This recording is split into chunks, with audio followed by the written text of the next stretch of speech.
Ecco, oggi mi trovo alla premiazione e alla consegna degli attestati Cambridge dopo 3 anni di lungo e duro lavoro con la mia classe. Siamo tutti felicissimi e orgogliosissimi di questi risultati ottenuti.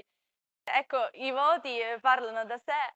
È stato un percorso duro, siamo stati seguiti dalle nostre professoresse ogni singolo passo, ci siamo sostenuti a vicenda già dal primo anno.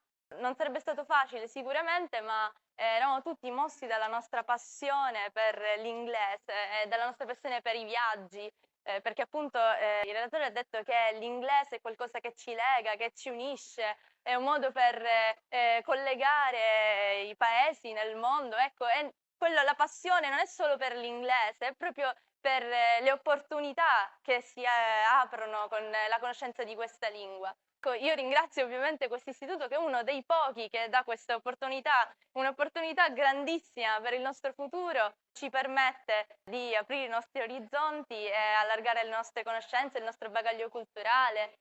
Quindi dopo questo grandissimo lavoro ci possiamo dire soddisfatti.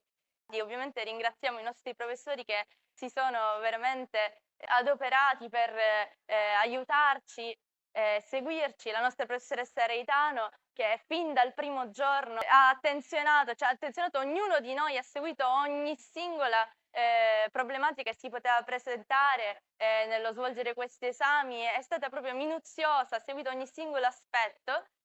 Questo testimonia la dedizione della nostra scuola e appunto le intenzioni che c'era una volontà grandissima per portarci a questo risultato da tutti noi, veramente.